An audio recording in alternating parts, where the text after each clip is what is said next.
بسم الله الرحمن الرحيم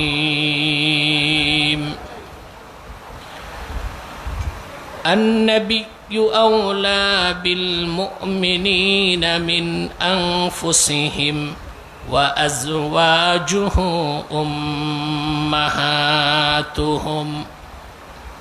صدق الله العظيم وصدق رسوله النبي الكريم ونحن على ذلك من الشاهدين والشاكرين والحمد لله رب العالمين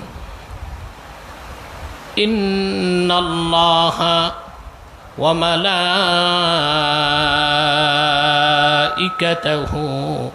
يصلون على النبي يا أيها الذين آمنوا صلوا عليه وسلموا تسليما اللهم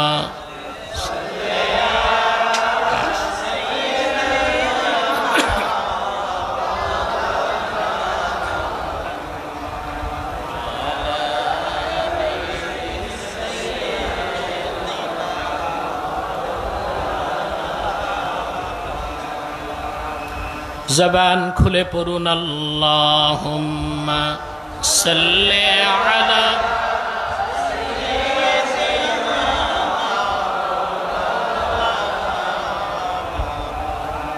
ওয়া আলা আলি সাইয়্যিদিনা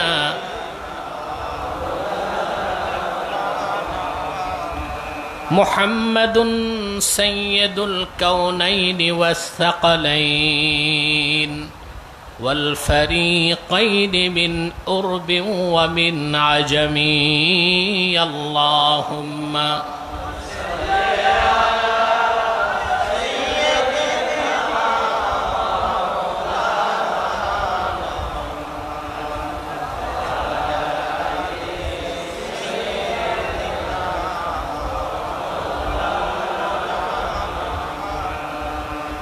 نبينا الآمر الناهي فلا أحد أبر في قول لا منه ولا نعم اللهم صل على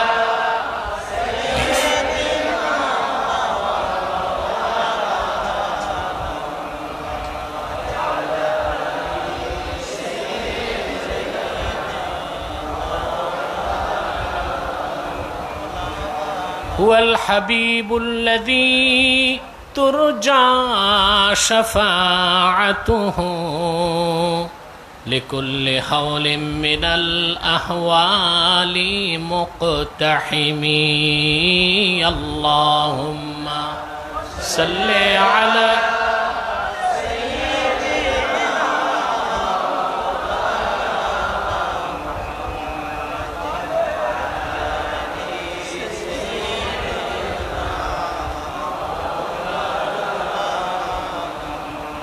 فاق النبيين في خلق وفي خلق ولم يدانوه في علم ولا كرم اللهم صل على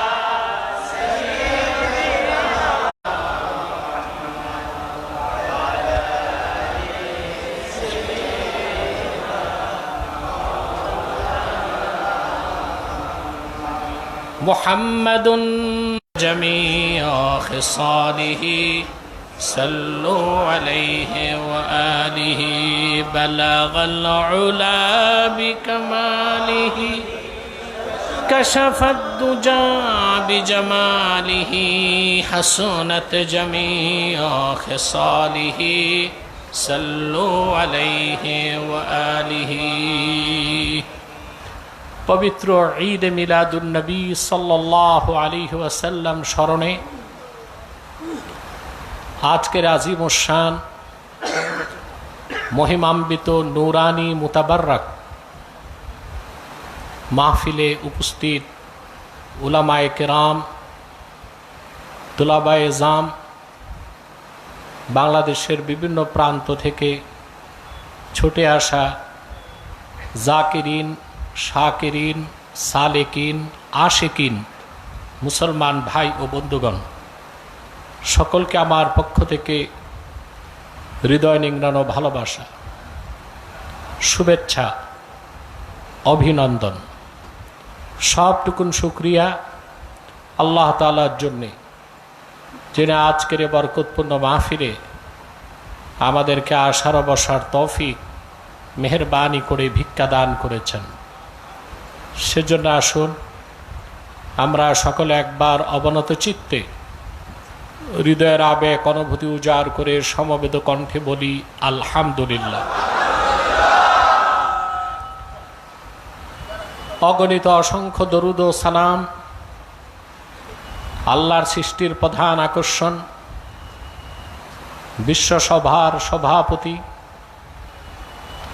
সকল নবী রাসূলগণের মাথার তাজ, শামসুল হিদায়াত বদরুদ্দুজা, সৈয়দুস সাকালাইন ইমামুল মুরসালিন, খাতামুন নবিয়্যিন অল মুরসালিন, আফতাবে নবুয়ত, শাহনশাহে রিসালত, सरकार दो जहां सुल्तानुल मदीना नबीउल अंबिया हुजूर अकरम नूरे मुजस्सम नूरुन अला नूर सय्यदुना हबीबुना शफीउना मौलाना मुहम्मद सल्लल्लाहु अलैहि ওয়াসাল্লামার উপর আল্লাহ তাবারাক ওয়া তাআলা যাকে আজ থেকে প্রায় ১৫০০ বছর আগে প্রেরণ করেছেন, সর্বশ্রেষ্ঠ ও সর্বশেষ নবী ও রাসূল হিসেবে, যার পরে আজ পর্যন্ত পৃথিবীতে অবশ্যই কোনো প্রকার নবী কিংবা রাসূল অবশ্যই আসে নাই, অবশ্যই এখনো নাই, অবশ্যই কিয়ামত পর্যন্ত আসবে না। সম্মানিত সুধী, সেই দুপুর ৩টা থেকে হামদ নাত, তেলাওয়াতে কোরআন, জিকির আজকার, শানে রিসালাতের উপর বক্তব্য শুনে আপনাদের হৃদয়গুলো আলোকিত হয়ে গেছে। আলহামদুলিল্লাহ।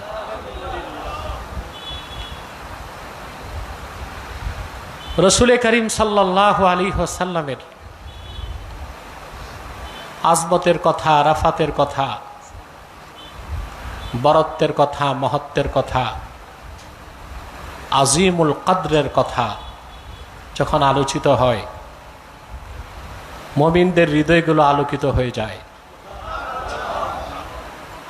আত্মাগুলো নুরানি রূপ লাভ করে, মন মেজাজে আল্লাহ তাআলা মারেফতের নূরকে ছেয়ে দেন। পরিপূর্ণ ঈমান ছাড়া তা উপলব্ধি করাও সম্ভব নয়। রাসূলুল্লাহ সাল্লাল্লাহু আলাইহি সাল্লামের আলোচনা জিক্র, আল্লাহ সেটাকে নিজের জিকির বলেছেন। সহজ কথা, আল্লাহ এক কথাই বলে দিয়েছেন, ওয়ারাফা'না লাকা যিকরাক, হাবিব আপনার জিকিরকে আমি, আপনার জিক্র, আপনার আলোচনা, আপনার স্তুতি, আপনার প্রশংসা, আপনার বরত্ব, আজমত, মহত্বকে আমি আল্লাহ বুলন্দ করেছি।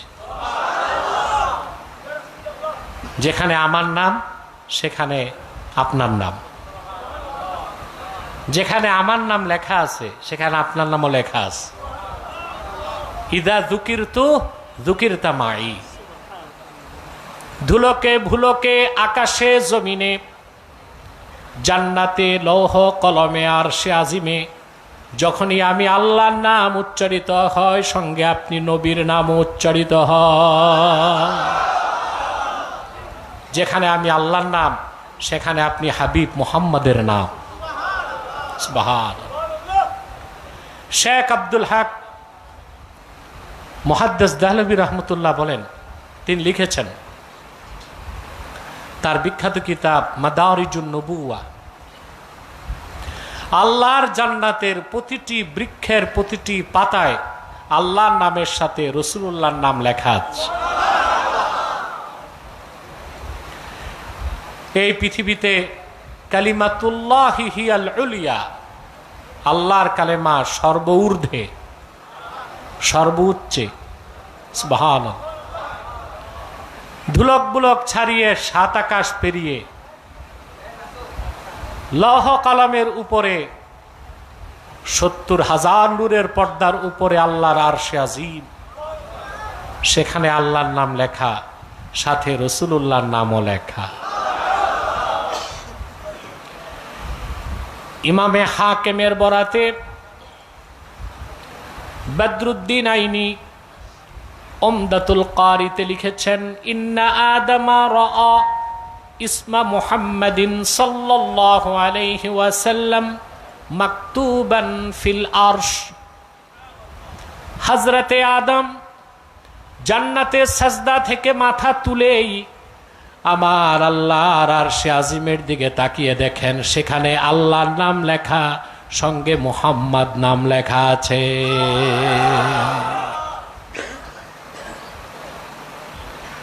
আল্লাহ তার হাবিবের নাম আরশে আজিমে অঙ্কিত রেখেছেন।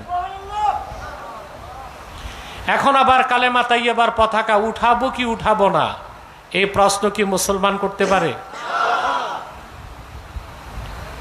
বাংলাদেশে বিতর্ক সৃষ্টি হয়, কালেমা খচিত পতাকা, এটা তো আমরা চাই জাতীয় সংসদে উঠবে, মিছিলে, মিটিংয়ে, মাহফিলে কালেমা তাইয়্যিবা খচিত পতাকা উঠালে তথাকথিত প্রগতিশীল, প্রতিক্রিয়াশীল ইহুদি খ্রিস্টানদের এজেন্ট কিছু বুদ্ধিজীবী টকশোতে কালেমার পতাকা উঠালে জঙ্গিবাদ আবিষ্কার করার চেষ্টা করে। আছে না বাংলাদেশে? কালেমাতুত তাইয়্যিবার সাথে সন্ত্রাসের কোনো সম্পর্ক নাই। জঙ্গিবাদ, সন্ত্রাস, এইসব ট্যাগিং আগে চলতো বাংলাদেশে, আবার নতুন করে সেই পুরনো প্রেসক্রিপশন বাংলাদেশে চালু করতে দেওয়া হবে না। মানবেন আপনারা? যেখানে আল্লাহর নাম সেখানে রাসূলুল্লাহর নাম। আল্লাহর হাবিব ইরশাদ করেছেন, মান যাকারানি ফাকাদ যাকারাল্লাহ, যে আমি মুহাম্মদ সাল্লাল্লাহু আলাইহি সাল্লামের জিকির করলো, সে তো আল্লাহ রাব্বুল আলামিনের জিকির করলো।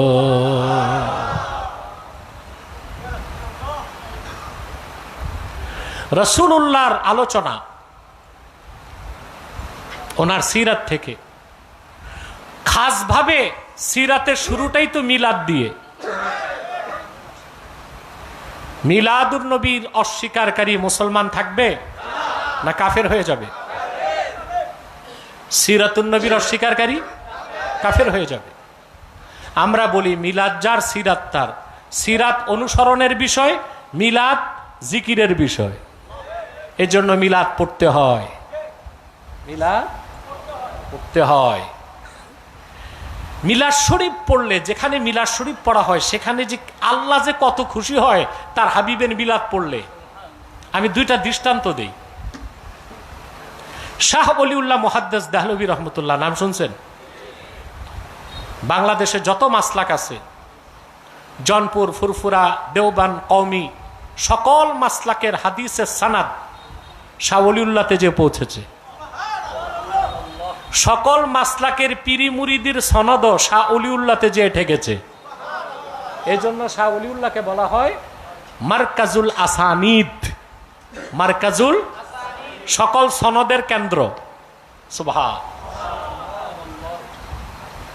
এইরকম লোককে যদি কেউ বলে যে তিনি বেদাত করছেন, তাহলে আমাদের কারো সনদ টিকবে? পীরি মুরিদি থাকে না তো। উনি ওনার পিতা শাহ আব্দুর রহিম দেহলভীর সাথে হজ করতে গিয়েছিলেন। যখন মদিনা মুনাওয়ারা আর মক্কা মুকাররমায় থাকা অবস্থায়, আল্লাহ রসুলের কদমের সামনে বসা অবস্থায় আর বাইতুল্লাহতে তোয়াফরত অবস্থায় তিনি কিছু মুকাশাফা, ইলমুল লাদুন্নি, কিছু কাশফ আল্লাহর পক্ষ থেকে পেয়েছেন।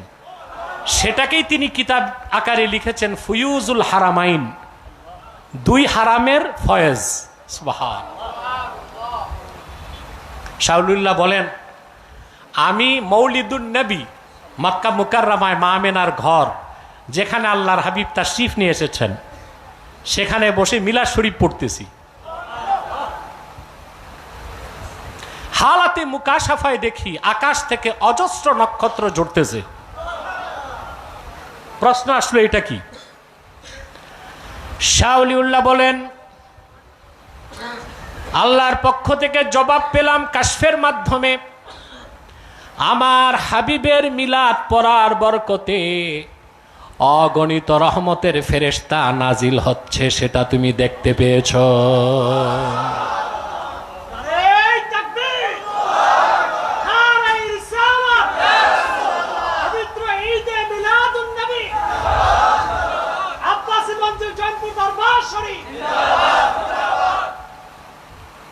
মিলাদ শরীফ পড়লে রাসূলুল্লাহ সাল্লাল্লাহু আলাইহি ওয়াসাল্লামের জন্ম বৃত্তান্তের কথা, আগমনের কথা আলোচনা করলে আল্লাহ সবচেয়ে খুশি হন। বা এসে রহমত, সবচেয়ে বেশি আল্লাহ রহমত নাজিল করেন। সুবহান। নির্বোধ, অন্ধ, বধির, অন্তর্চক্ষু যার ফিউজ, সে তা উপলব্ধি করতে পারবে না। এই মাইক পেনটা তো দেখতেছি শয়তান ধরছে, এর আবার এটা ধরে নষ্ট করতেছে। পিছন থেকে সাউন্ড লাগবে।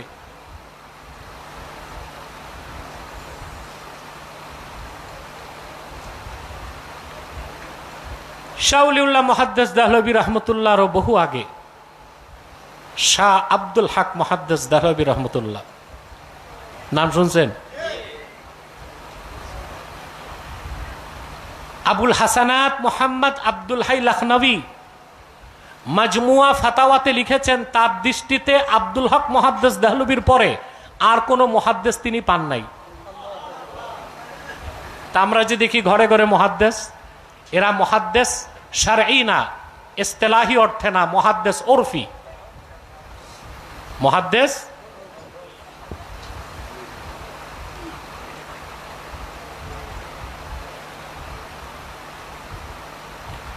আব্দুল হাই লখনবীর মতে তিনি শাহ আব্দুল হক মুহাদ্দিসের দেহলভী রহমতুল্লাহর পরে মুহাদ্দিস শারঈ আর পান নাই। এত বড় মুহাদ্দিস, তার বিখ্যাত কিতাব আখবারুল আখিয়ার 624 পৃষ্ঠায় মোনাজাত বা দরগাহে কাজিউল হাজাত, এই পরিচ্ছেদের মধ্যে তিনি লেখেন, একটা দীর্ঘ আলোচনা, আমি আমার ভাষায় আমার শব্দে তার বক্তব্যটা বলছি। শেখ আব্দুল হক বলেন, মুনাজাতে তিনি আল্লাহর কাছে বলেন, আল্লাহ, জীবনে অনেক আমল করেছি, আমলগুলোতে কতটুক নিয়ত সহি ছিল আমার জানা নাই, আমল তো আর কম করে নাই। দিল্লিতে হাদিসের দার্স দিয়েছেন, মেশকাতের সরা লিখেছেন লুমআত, মেশকাতের ফার্সি সরা লিখেছেন আশিয়াতুল লুমআত, মেশকাতের মুকদ্দমা লিখেছেন মা সাবাতা মিনাস সুন্নাহ। পৃথিবীর বড় বড় মারাজে মৌলিক গ্রন্থগুলো তার লেখা। তিনি বলেন, আল্লাহ, যত ইবাদত করেছি, বندگی করেছি, কবুল হয় কিনা জানি না, लेकिन तेरी पाक जात की इनायत की वजह से एक अमल ऐसा है जो बहुत ही शानदार। কিন্তু আল্লাহ, তোমার রহমে করমে আমার একটা আমল খুব শানদার, যেটার ওসিলায় আমি নাজাত পাবো, আমার বিশ্বাস আছে। और वो ये है कि महफिल मिलाद के मौके पर मैं खड़े होकर सलाम पढ़ता हूं। যখন তোমার হাবিবের মিলাদ পড়ি, তো তোমার হাবিবের সম্মানে দাঁড়ায়া সালাম জানাই। এই হচ্ছে শাহ আব্দুল হক মুহাদ্দিস দেহলভির বক্তব্য। তা আমি আপনি কোথায়? আমাদের কি অবস্থান? তাহলে রসুল্লাহর মিলাদের কথা, আগমনের কথা আলোচনার চেয়ে শ্রেষ্ঠ কোনো আলোচনা আছে? দেখুন, রসুল্লাহর আগমনের কথাটা আলোচনা করা, অনেকে বলে এটা কি সুন্নত, কেউ প্রমাণ করবে নাকি? রসুল্লাহর মিলাদের কথা, আগমনের কথা আলোচনা করা সুন্নাতুল আম্বিয়া, সকল নবীগণের সুন্নাত। কারণ আল্লাহর পক্ষ থেকে যত নবী এসেছেন, প্রত্যেক পয়গম্বর আল্লাহর হাবিবের আগমনের কথা নিজ নিজ যুগে নিজ নিজ জাতির কাছে প্রচার করেছেন। বলেন সুবহানাল্লাহ। তাহলে এর চেয়ে ভালো আলোচনা, উত্তম আলোচনা, দামি আলোচনা আর কিছু হতে পারে? কথাটা আমি বলছি না, সমস্ত মুফাসসির একমত। আল্লাহ তাআলা কোরআন কারীমের মধ্যে ইরশাদ করেছেন, আল্লাহ রাব্বুল আলামিন বলেন, وَإِذْ أَخَذَ اللَّهُ مِيثَاقَ النَّبِيِّينَ لَمَا آتَيْتُكُم مِّن كِتَابٍ وَحِكْمَةٍ ثُمَّ جَاءَكُمْ رَسُولٌ مُصَدِّقٌ لِّمَا مَعَكُمْ لَتُؤْمِنُنَّ بِهِ وَلَتَنصُرُنَّهُ। সাউন্ড কমে গেছে।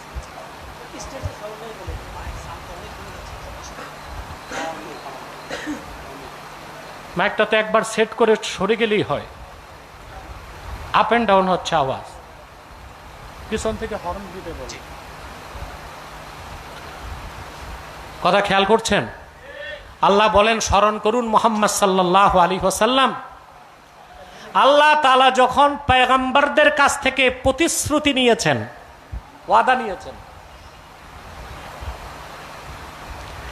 লামা আতাইতুকুম মিন কিতাবিন ওয়া হিকমাহ, কি প্রতিশ্রুতি? যে আমি তোমাদেরকে যে কিতাব দিয়েছি, হিকমা দিয়েছি, নবুয়ত দিয়েছি, রিসালাত দিয়েছি, দায়িত্ব দিয়েছি। সুম্মা জাআকুম রাসূলুম মুসাদ্দিকুন লিমা মাআকুম, অতঃপর যখন আমার হাবিব মুহাম্মদ সাল্লাল্লাহু আলাইহি ওয়াসাল্লাম আগমন করবেন, তোমাদের কাছে যা আছে এগুলোর সত্যায়নকারী হিসেবে আসবেন। সুবহানাল্লাহ। লাতুমিনুন্না বিহি ওয়া লাতানসুরুন্নাহ, তোমাদের উপর আবশ্যক হচ্ছে তখন আমার হাবিবের উপর তোমরা ঈমান আনবে আর আমার হাবিবকে সর্বাত্মক সাহায্য করবে। আদম থেকে ঈসা পর্যন্ত 1 লক্ষের উপর নবীর কাছ থেকে আল্লাহ তাআলা তার হাবিবের উপর ঈমান আনার ওয়াদা নিয়েছেন।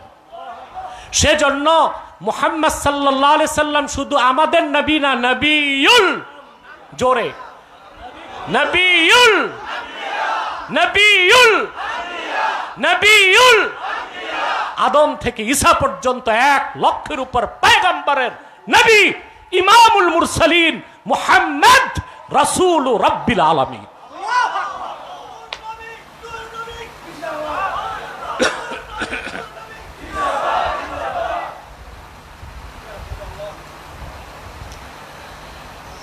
আবুল হাসান কাবিসি, ওনার থেকে কাজী আয়াজ রাহমাতুল্লাহ আয়াতের ব্যাখ্যাটা তুলে ধরেছেন। তিনি বলেন, আয়াতের ব্যাখ্যায় ইস্তাখাসসাল্লাহু তাআলা মুহাম্মাদান সাল্লাল্লাহু আলাইহি ওয়াসাল্লাম বিফadlin লাম ইউতিহি গায়রাহ। সুবহানাল্লাহ। আল্লাহ তার হাবিব মুহাম্মদ সাল্লাল্লাহু আলাইহি সাল্লামের এমন একটি খাস বৈশিষ্ট্যের কথা বলেছেন যে বৈশিষ্ট্যটা পূর্বের কোন পয়গম্বরকে আল্লাহ দেন নাই। সুবহানাল্লাহ। وهو ما ذكره في هذه الآية قال المفسرون أخذ الله الميثاق بالوحي فلم يبعث نبيا إلا ذكر له محمدا ونعته الله أكبر। আল্লাহ তাআলা নবীদের কাছ থেকে ওয়াদা নিয়েছেন, এর মানে হচ্ছে আদম থেকে ঈসা পর্যন্ত এমন একজন নবী আসেন নাই যার কাছে আল্লাহ তার আখিরি নবী তার হাবিবের কথা জিকির করেন নাই আর তার হাবিবের প্রশংসা করেন নাই। ওয়া আখাযা আলাইহি মিসাকাহু ইন আদরাকাহু লা ইউমিনুন্না বিহি, আর প্রত্যেক নবীকে আল্লাহ নবুয়ত দেবার পর ওয়াদা নিয়েছেন যে তোমরা হচ্ছ আমার হাবিবের ঘোষক, তোমরা হচ্ছ আমার হাবিবের আগমনের কথা পৌঁছাবার দায়িত্ব পেয়েছো। যদি আমার হাবিব চলে আসেন তোমাদের নবুয়ত রহিত হয়ে যাবে, আমার হাবিবের উপর ঈমান আনা তোমাদের উপর ওয়াজিব হয়ে যাবে।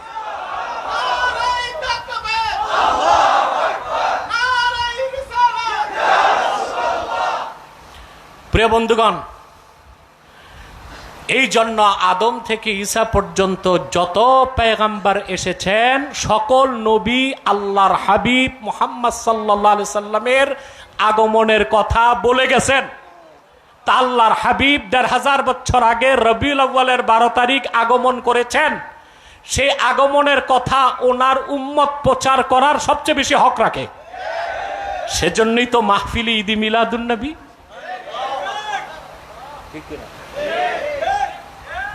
মাকসাদে সমস্যা আছে। মৌলবীরা বেদাত খোঁজে, সংজ্ঞা তো জানে না।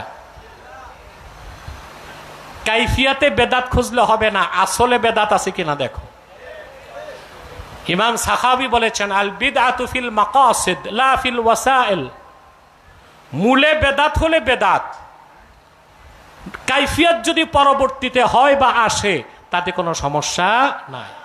ওনারাই বলে মুসেলের শাসক শাহ মুজাফফর উদ্দিন কোকাবারি রাহিমাহুল্লাহ আজকে নয় প্রায় 1000 বছর আগে সালাউদ্দিন আইয়ুবী রহমতুল্লাহর জমানার লোক ক্রুসেডার খ্রিস্টানদের বিরুদ্ধে সবচেয়ে বেশি সালাউদ্দিন আইয়ুবীকে যিনি সাহায্য করেছেন মুজাফফর উদ্দিন কোকাবারি, তিনি মুসেলে রাষ্ট্রীয়ভাবে লক্ষ লক্ষ দেরহাম খরচ করে আল্লাহর হাবিবের মিলাদের মাহফিল রাষ্ট্রীয়ভাবে করেছেন। তখন থেকে আজ অবধি তাজউদ্দিন ফাকেহানি আর ইবনু আমির আল হাজ সারা পৃথিবীর কোন মুহাদ্দিস কোন মুজতাহিদ যে কাইফিয়াতে আমরা মিলাদ শরীফের মাহফিল করি এর বিরোধিতা করে নাই। অতএব শুধু ফাকেহানি আর ইবনু আমির আল হাজের কথায় বিভ্রান্ত হয়ে মিলাদুন নবীর মাহফিল পালনকে অনুষ্ঠান করাকে বেদাত বলা চরম মূর্খতা, নির্বুদ্ধিতা, দৈন্যতা, কাঙ্গালিত্ব ছাড়া আর কিছু হতে পারে না। প্রিয় ভাইরা, রাসূলুল্লাহ সাল্লাল্লাহু আলাইহি ওয়াসাল্লাম আগমন করেছেন ১৫০০ বছর আগে। তাতে তো খুশি হইতে আল্লাহই শিখাই দিয়েছেন। কে শিখাইছেন? এই বিষয়ে ব্যাপক আলোচনা আমার কাছে বিভিন্ন সময় আপনারা শুনেছেন, আলহামদুলিল্লাহ। কোরআনে কারীম আল্লাহ রাব্বুল আলামিন বলেন,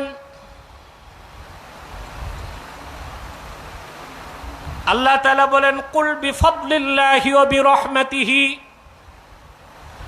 ফাবিযালিকা ফালইফরাহু হুয়া খায়রুম মিম্মা ইয়াজমাউন। মুহাম্মদ সাল্লাল্লাহু আলাইহি ওয়াসাল্লাম আল্লাহর ফজল আল্লাহর রহমতের কথা স্মরণ করে যেন মুমিনগণ আনন্দ প্রকাশ করে। কে বলেছেন?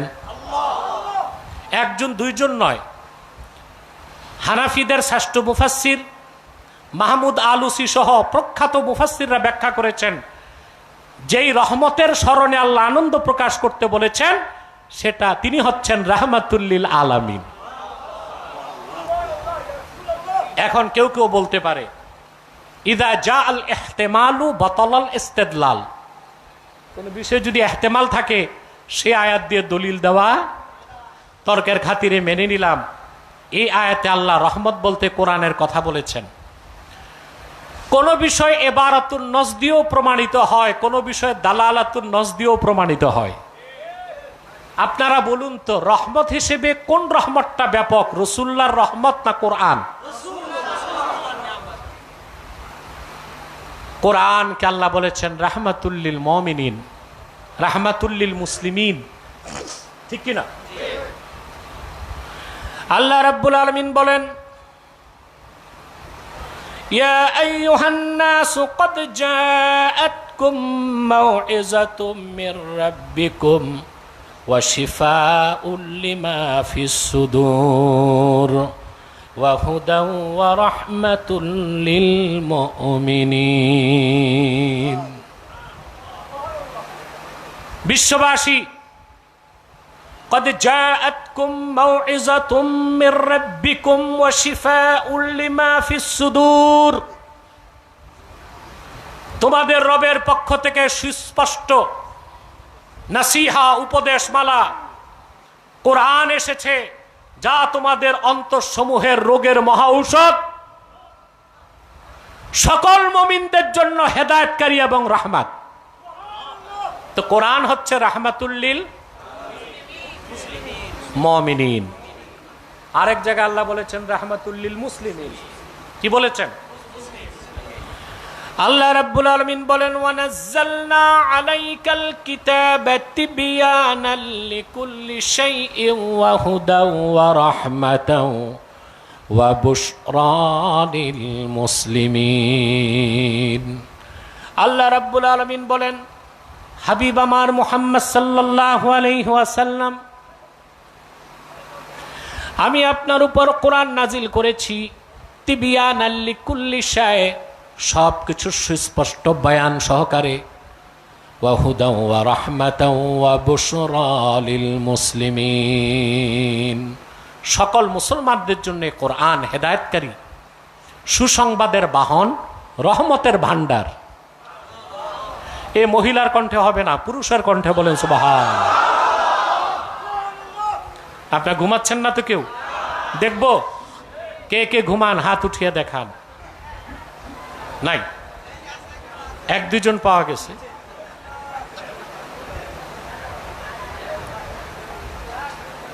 সম্মানিত সুধী, গভীর মনোযোগ দিয়ে আমরা কথাগুলো শুনে চলবো ইনশাল্লাহ। তবে কোরআন পৃথিবীর সকল যুগের, দেশের, বর্ণের, বংশের মানুষের জন্য হেদায়েতকারী। হেদায়েতকারী সবার জন্য, রাহমাত মুমিনদের জন্য। কিন্তু আল্লাহর হাবিবকে আল্লাহ বলেছেন, ওমা আরসালনাকা ইল্লা রাহমাতাল লিল আলামিন। হাবিব আমার মুহাম্মদ সাল্লাল্লাহু আলাইহি ওয়াসাল্লাম, গোটা সৃষ্টি জগতের জন্য আপনাকে আমি রহমত হিসেবে প্রেরণ করেছি। সেজন্য খাতিবে কাস্তালানি রহমতুল্লাহ লেখেন, ইন্না রাহমাতান নবিয়্যি সাল্লাল্লাহু আলাইহি ওয়াসাল্লাম আওসাউ মির রাহমাতিল কুরআন। কোরআনের রহমত থেকেও রাসূলুল্লাহর রহমত আরো ব্যাপক। তাহলে যদি রাহমাতুল্লিল মুসলিমিনের স্মরণে আনন্দ প্রকাশ করা যায়, রাহমাতুল্লিল আলামিনের আগমনের কথা স্মরণ করে কি আনন্দ করা যাবে না? নষ্ট চার প্রকার, কয় প্রকার? তো যে মৌলভী সাহেবরা বুঝেন না তাদেরকে বলবো, নুরুল আনওয়ার হুসামি অন্তত উসুলে ৮০টা ভালো করে মোতালা করুন, তাহলে কোন নস দিয়ে কি প্রমাণিত হয় তা বুঝতে পারবেন ইনশাল্লাহ। প্রিয় বন্ধুগণ, তাহলে আল্লাহর হাবিব নবীজি মুহাম্মদ মুস্তাফা সাল্লাল্লাহু আলাইহি ওয়াসাল্লাম, ওনার আগমনের কথা খেয়াল করে, স্মরণ করে, ওনার মিলাদের স্মরণে আনন্দ প্রকাশ করা, এটা আল্লাহ সুবহানাহু ওয়া তাআলারই নির্দেশ। সেই জন্য মুমিনগণ রবিউল আউয়াল মাসের আগমন ঘটলেই আনন্দের প্রকাশ করে। না জায়েজ তরিকায় না, জায়েজ তরিকায়, গায়ের মাশরু পদ্ধতিতে নয়, মাশরু পদ্ধতিতে, ঠিক কিনা? কি করে? মাহফিল করে, কোরআন তেলাওয়াত করে, হামদ পড়ে, নাত পড়ে, মিলাদ পড়ে, দরুদ ও সালাম পড়ে, ঠিক কিনা? সাদাকা করে, তাবাররুকাত বিতরণ করে, মুনাজাত করে। কোন একটি কাজও কি হারাম আছে, নাজায়েজ আছে? আছে? তাহলে অবশ্যই এই মুবারক কাজের বিরোধিতা আমরা করব না, বরং নিজেরাও হোক না সিরাতুন নবী নামে এই 12 রবিউল আউয়াল অত্যন্ত আড়ম্বরপূর্ণভাবে রাসূলুল্লাহর ভালোবাসায় মাহফিল করা উচিত। সেটা মিলাদুন নবী নামে হলেই উত্তম, তবে সিরাতুন নবী নামেও হতে পারে, কারণ মিলাদ যার সিরাত তার। সিরাত আল্লাহর হাবিবের, মিলাদও আল্লাহর হাবিবের। যারা মিলাদ শরীফ পড়ে তারা কি সিরাত অনুসরণ করে না? এখানে আপনারা প্রতি ওয়াক্তের নামাজ পড়ছেন একানা জামাতে, এটা তো সিরাতের অনুসরণ করছেন, ঠিক কিনা? কথা বলেন। এই যে পোশাক পরে আছেন, দাড়ি রাখছেন, মাথায় টুপি, একটা লোক টুপি ছাড়া নাই, কারো মাথায় পাগড়ি, সবাই তো আল্লাহর হাবিবের সিরাতের অনুসরণেই আমরা নামাজ পড়ি, রোজা রাখি, হজ করি, জাকাত দেই। হ্যাঁ, সে সিরাতের শুরুটাই তো হয় রাসূলুল্লাহর মিলাদের আলোচনা দিয়ে। তো সারা বছরই তো সিরাতের অনুসরণ করি, মিলাদের মাসে একটু মিলাদ শরীফ পড়ব, তাতে সমস্যাটা কই? সমস্যা তো এখানে নয়, এখানে হয় আপার স্টোরে গড়বড় হইছে, নয় দিলে দিলে কোথায় মারাদু আলান নিফাক, একটা রোগ হয়েছে তাদের, এই রোগের নাম কি? নিফাক। এইটা বের করলেই আর সমস্যা হবে না।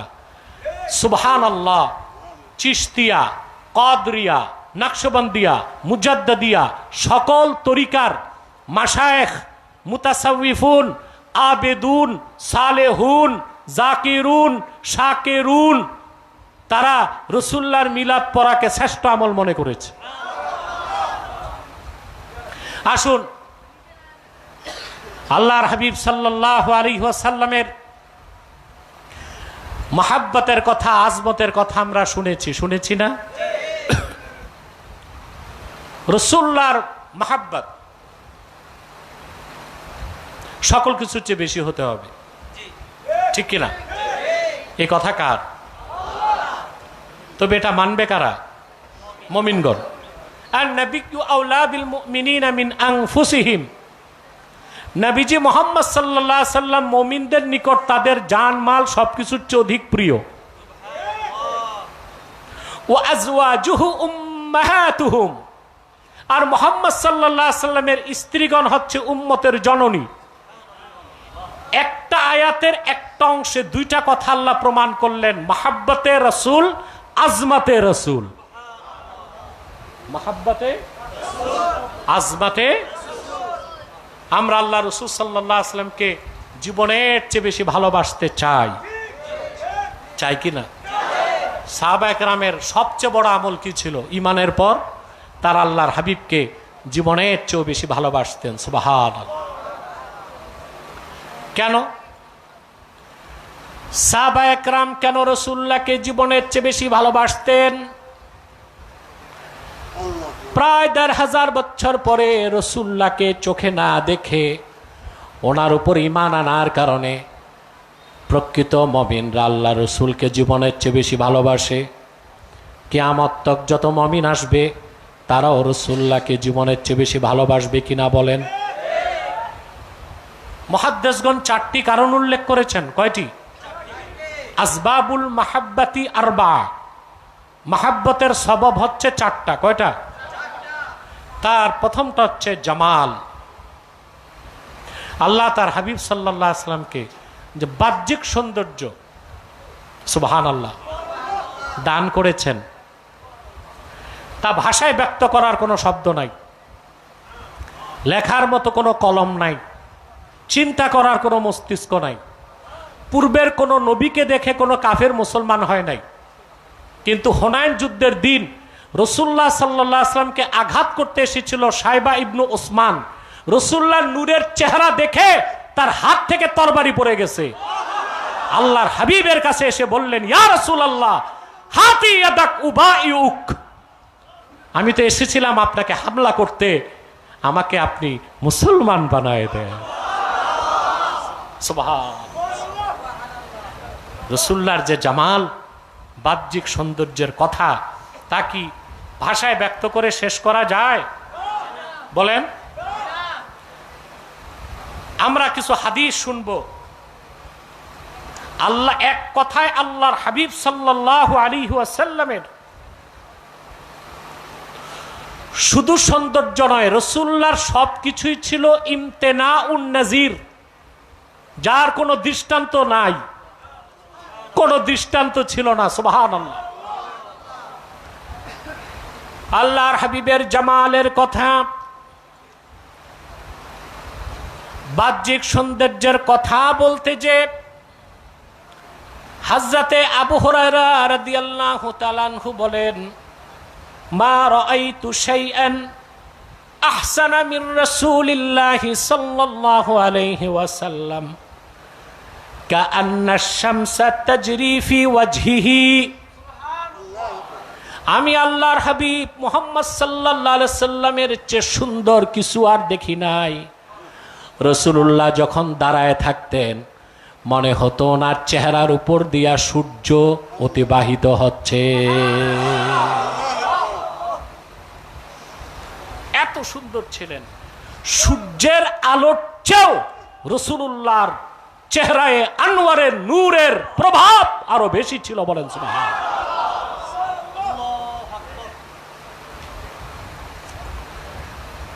হযরতে জাবির ইবনে সামুরা বলেন, আমি একদিন রাতের বেলা রাসূলুল্লাহ সাল্লাল্লাহু আলাইহি ওয়াসাল্লামের কাছে গেলাম। মসজিদ নববী শরীফের বাইরে আল্লাহর হাবিব বসে আছেন, গায়ে একটা চাদর, লাল ডোরা কাটা, পুরা লাল ছিল না, একটু লাল ডোরা কাটা, আর উপরে পূর্ণিমার চাঁদ। কাছে যেয়ে দেখি রাসূলুল্লাহর চেহারা থেকে নূরের ছটা বের হচ্ছে। তা আমি একবার তাকাচ্ছি চাঁদের দিকে, আর একবার রাসূলুল্লাহর দিকে। বেশি সুন্দর কোনটা? চাঁদ বেশি সুন্দর না রাসূলুল্লাহর চেহারা বেশি সুন্দর? হযরতে জাবির বিন সামুরা বলেন, ফাজআলতু আনজুরু ইলাইহি ওয়া ইলাল কমর। একবার চাঁদের দিকে তাকাই, আর একবার রাসূলুল্লাহর নুরানি চেহারার দিকে তাকাই। ফালাহুয়া কানা আহসানা ফি আইনি মিনাল কমর। সুবহানাল্লাহ। অতঃপর চূড়ান্ত সিদ্ধান্তে পৌঁছলাম, আল্লাহর আকাশের চাঁদের চেয়ে রাসূলুল্লাহর চেহারা বেশি সুন্দর। বলেন সুবহানাল্লাহ।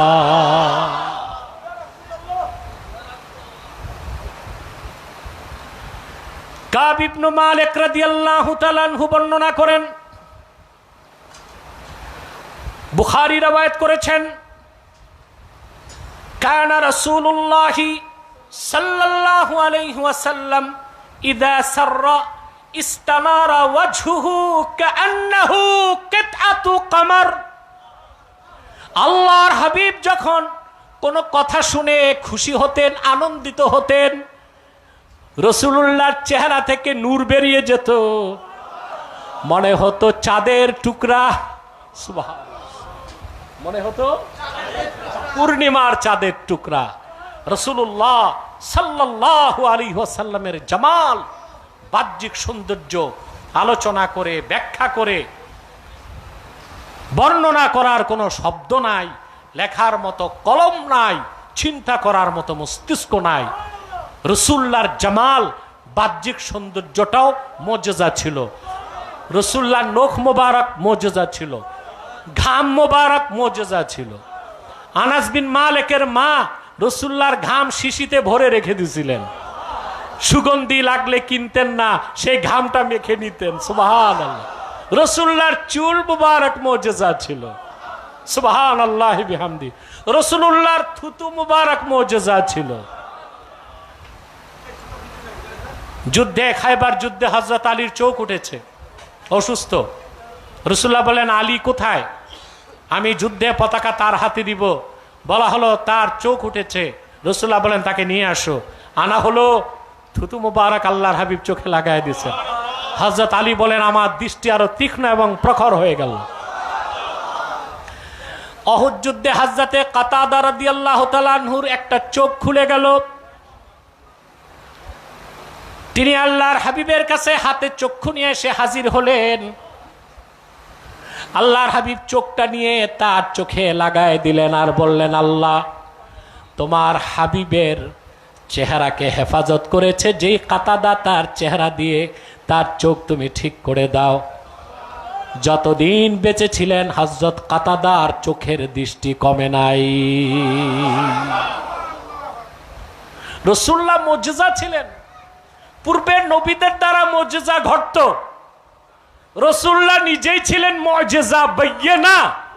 لم يكن الذين كفروا من أهل الكتاب والمشركين منفكين حتى تأتيهم البينة رسول من الله। আল্লাহর তাওহীদের পক্ষে, আল্লাহর উজুদের পক্ষে, আল্লাহর রুবুবিয়াতের পক্ষে, আল্লাহর উলুহিয়াতের পক্ষে, আল্লাহর অস্তিত্বের পক্ষে রাসূলুল্লাহ ছিলেন বাইয়িনা।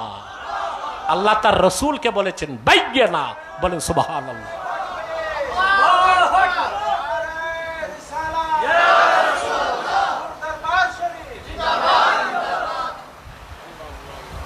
আল্লাহু আকবার কবীরা। আব্দুর রাজ্জাক তার মুসান্নাফে উল্লেখ করেছেন একটি হাদিস, যদিও হাদিসটি জুজুল মাফকুদে, কিন্তু মূল যে মাখতুতা মুসান্নাফে সেখানে জুজুল মাফকুদ আছে। আরব আমিরাতের হাদিস ডিপার্টমেন্টের চেয়ারম্যান দুবাইয়ের আদ-দাক্তুর সৈয়দ ঈসা ইবনে আব্দুল্লাহ আল মানে তিনি মাখতুতার সত্যায়ন করেছেন। হাদিসটি শুধু জুজুল মাফকুদে এসেছে তা নয়, হাদিসটি ইমাম সুয়ুতি খাসায়েস কুবরাতে উল্লেখ করেছেন। আমার ভাইরা, আব্দুল্লাহ বিন আব্বাস রাদিয়াল্লাহু তাআলা আনহুমা বর্ণনা করেন, লাম ইয়াকুন লিরাসূলিল্লাহি সাল্লাল্লাহু আলাইহি ওয়াসাল্লাম জিল্লুন। আল্লাহ রাসূল সাল্লাল্লাহু আলাইহি সাল্লামের কোনো ছায়া ছিল না। ওয়ালাম ইয়াকুম মা শামসিন কাত্তু ইল্লা গালাবা দাউহু দাউ আশ-শামস। নূর নবীজি যখন দিনের বেলা সূর্যের নিচে দাঁড়াতেন, আল্লাহ রসুলের জিসিমের নূর সূর্যের আলোর উপর প্রভাব বিস্তার করত। ওয়ালাম ইয়াকুম মা সিরাজিন কাত্তু ইল্লা গালাবা দাউহু দাউ আস-সিরাজ। যখন আল্লাহর হাবিব রাতের বেলা কোনো বাতির সামনে, প্রদীপের সামনে দাঁড়াতেন, রাসূলুল্লাহ সাল্লাল্লাহু আলাইহি ওয়াসাল্লামের নূর মোবারক সে বাতিপা প্রদীপের আলোর উপর প্রভাব বিস্তার করত। বলেন সুবহানাল্লাহ। তিনি হাসলে নূর বের হতো, তিনি হাত তুললে বগল থেকে নূর বের হতো, হাসলেও নূর বের হইতো। সাহাবী বলেছেন, ইযা তাকাল্লামা রুইয়া কান-নূর ইয়াখরুজু মিন বাইনি সানায়া। যখন আল্লাহর হাবিব কথা বলতেন, বেহেশতি হাসি হাসতেন, দুই দাঁতের মাঝখান থেকে নূর বেরিয়ে যেত। বুখারী দ্বিতীয় খণ্ড 910 পৃষ্ঠার হাদিস। হযরত আনাস বিন মালিক বলেন, যুদ্ধের ময়দানে খালেদ সাইফুল্লাহ গিয়েছেন, আল্লাহর হাবিব তার বিজয়ের জন্য দোয়া করতে লাগলেন। রাসূলুল্লাহ যখন দোয়াতে হাত তুললেন, হাত্তা রাআইতু বায়াদা ইবতাইহি, আমি আল্লাহর হাবিবের দুই বগলের নূরের চমক দেখতে পেলাম। তিনি হাসলে নূর বের হতো, তিনি রাগ করলেও নূর বের হতো, তিনি কথা বললে নূর বের হতো। সুবহানাল্লাহ। হাত তুললে নূর বের হতো। আল্লাহর হাবিবের গোটা জিসিমটাই ছিল নূর। বলেন সুবহানাল্লাহ। রাসূলুল্লাহর জামাল, বাহ্যিক সৌন্দর্য আলোচনা করে শেষ করার ক্ষমতা আমাদের নেই। মহাব্বতের দ্বিতীয় কারণ হচ্ছে আপনার কামাল। জামাল হচ্ছে বাহ্যিক সৌন্দর্য, কামাল হচ্ছে আভ্যন্তরীণ সৌন্দর্য। একটা সূরাত আর একটা সিরাত। রাসূলুল্লাহ সাল্লাল্লাহু আলাইহি সাল্লামের সিরাত মুবারক, রাসূলুল্লাহ সাল্লাল্লাহু আলাইহি সাল্লামের সিরাত মুবারকের কথা, খুলুকে আজিমের কথা আল্লাহ নিজেই কোরআন শরীফে বলেছেন। আল্লাহ রাব্বুল আলামিন তার হাবিবের সিরাতের কথা, খুলুকের কথা, চরিত্রের কথা বলতে যে আল্লাহ তাআলা বলেন ওয়া ইন্নাকা লাআলা খুলুকিন আযীম। কোনো সন্দেহ নাই মুহাম্মদ সাল্লাল্লাহু আলাইহি ওয়াসাল্লাম আপনি সুমহান চরিত্রের উপর অধিষ্ঠিত আছেন। লক্ষণীয় বিষয়, পবিত্র কোরআনকে আল্লাহ বলেছেন আজিম, ফাওকাস সামাওয়াতিস সাবঈন, আরশুল্লাহকে আল্লাহ বলেছেন আজিম। আর আপন হাবিবের খুলুকের কথা, চরিত্রের কথা, কামালের কথা, সিরাতের কথাকে আল্লাহ বলেছেন আজিম। তার মানে হচ্ছে যুগের পর যুগ, শতাব্দীর পর শতাব্দী, সহস্রাব্দীর পর সহস্রাব্দী যদি কোরআনের ব্যাখ্যা লেখা হয়, কোনো কুল কিনারা করা যাবে না। আল্লাহর আরশের ব্যাখ্যা শেষ করা যাবে না। ঠিক সেভাবে রসুলুল্লাহর মহান খুলুক বা কামাল বা চরিত্রের আলোচনা লিখে শেষ করা যাবে না। জামাল, তারপরে কামাল। তৃতীয় হচ্ছে ইহসান, দয়া। রাসূলুল্লাহ সাল্লাল্লাহু আলাইহি ওয়াসাল্লাম আল্লাহর পক্ষ থেকে আগমন করে গোটা বিশ্ববাসীর জন্য যে দয়া করেছেন, সুবহানাল্লাহ, সেটা আল্লাহ কোরআন কারীমে নিজেই বলেছেন, ওমা আরসালনাকা ইল্লা রাহমাতাল লিল আলামিন। মুহাম্মদ সাল্লাল্লাহু আলাইহি ওয়াসাল্লাম গোটা সৃষ্টি জগতের জন্য আপনাকে রহমত হিসেবে প্রেরণ করেছি। 4 নাম্বার হচ্ছে করাবাত, নৈকট্য। যত পেগম্বর পৃথিবীতে পূর্বে এসেছেন, নবুয়ত রিসালাতের দায়িত্ব পালন করেছেন, কিন্তু উম্মতের মুক্তির ব্যাপারে আল্লাহর পক্ষ থেকে যতটুকু নিশ্চয়তা পেয়েছেন, তার চেয়ে অনেক বেশি নিশ্চয়তা আল্লাহ তার সাল্লাল্লাহু আলাইহি ওয়াসাল্লাম, তিনি উম্মতকে ভুলবেন না। পিতা মাতা, স্ত্রী পরিজন, সন্তান একজন একজনকে ভুলে যাবে, ঠিক কিনা? কেউ কারো পরিচয় দিবে না। নেতারা কর্মীদের পরিচয় দিবে? বলেন, হাসরে এরা নিজেরাই তো জান নিয়ে দৌড়াবে। পূর্বের পয়গম্বরগণ নাফসি নাফসি করবেন, আর আল্লাহর হাবিব সাল্লাল্লাহু আলাইহি সাল্লাম উম্মতি উম্মতি বলে শাফাতের অনুমতি চাইবেন, ঠিক কিনা? আল্লাহ সুবহানাহু ওয়া তাআলা কাল কিয়ামতের দিন রাসূলুল্লাহ সাল্লাল্লাহু আলাইহি ওয়াসাল্লাম ওনার উম্মতের ব্যাপারে উনি যা চাইবেন আল্লাহ তার হাবিবকে তা দিবেন। এটা আল্লাহর সাথে তার হাবিবের চুক্তি হয়ে গেছে। সুবহানাল্লাহ বলবেন। আল্লাহ রাব্বুল আলামিন তার হাবিবকে সান্ত্বনা দিয়ে বলেছেন, ওয়ালা সাওফা ইউতিকা রাব্বুকা ফাতারদা। হাবিব মুহাম্মদ সাল্লাল্লাহু আলাইহি ওয়াসাল্লাম কাল আখিরাতে কিয়ামতে আল্লাহ তাআলা আপনাকে আরো এত বেশি নেয়ামত দিবেন, আপনি রাজি হয়ে যাবেন, সন্তুষ্ট হয়ে যাবেন। এই আয়াতের ব্যাখ্যা করতে যে ইমাম কুরতুবী লেখেন, হযরতে আমর ইবনুল আস রাদিয়াল্লাহু তাআলা আনহু বর্ণনা করেছেন, عن عبد الله بن عمرو بن العاص أن النبي صلى الله عليه وسلم تلا قول الله تعالى في إبراهيم فمن تبعني فإنه مني ومن عصاني فإنك غفور رحيم। হযরত ইব্রাহিমের প্রসঙ্গে আল্লাহ কোরআনে যা বলেছেন রাসূলুল্লাহ সাল্লাল্লাহু আলাইহি ওয়াসাল্লাম তেলাওয়াত করলেন। হযরত ইব্রাহিম আল্লাহকে বলেছেন, আল্লাহ আমার উম্মতের মধ্যে যারা আমার অনুসরণ করেছে তারা আমার দলভুক্ত। আর যারা নাফরমানি করছে, গুনাহ করছে, তাদের দায়িত্ব আমি নিতে চাই না। সে ব্যাপারে আমি বলবো তুমি গাফুরুর রহিম, মন চাইলে ক্ষমা করো, মন চাইলে।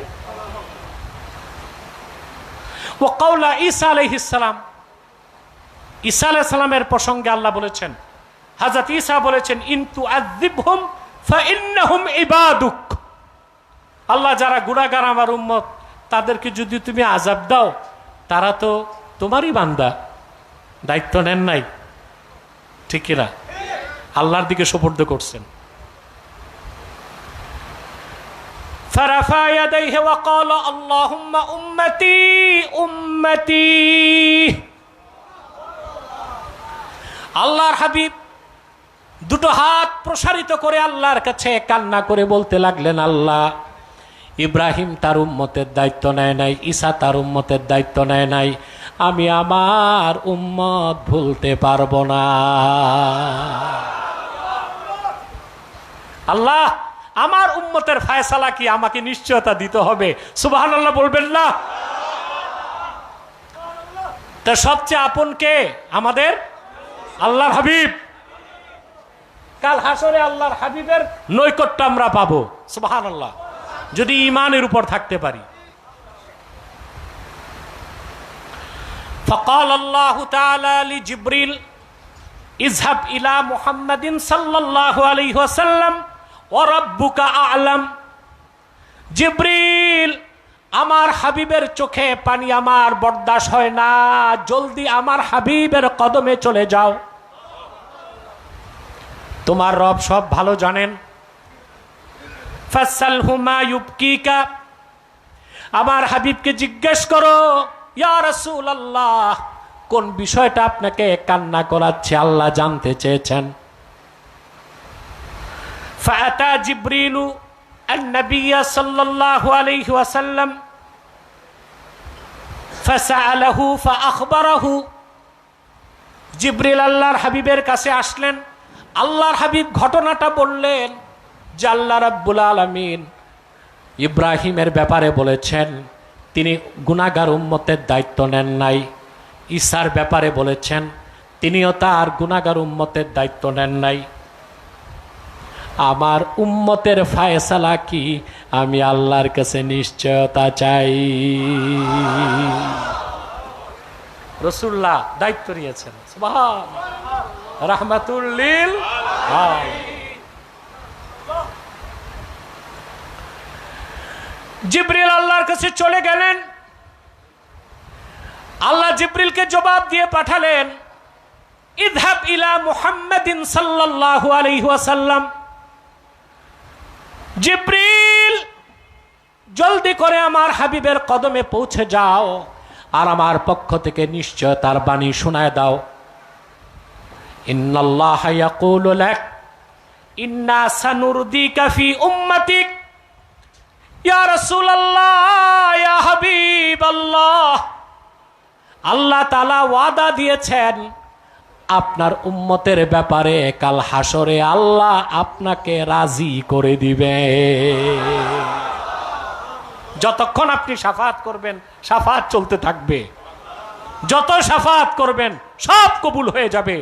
কাফের মুশরিক ছাড়া সকল উম্মতের জন্যে, ইমানদারদের জন্যে, গুনাহগারদের জন্যে, পূর্বের নবীদের জন্যেও রাসূলুল্লাহ সাল্লাল্লাহু আলাইহি সাল্লাম শাফাত করবেন। কাল কিয়ামতের দিন আল্লাহ রসুল উম্মতকে ভুলবেন না, বলেন সুবহানাল্লাহ।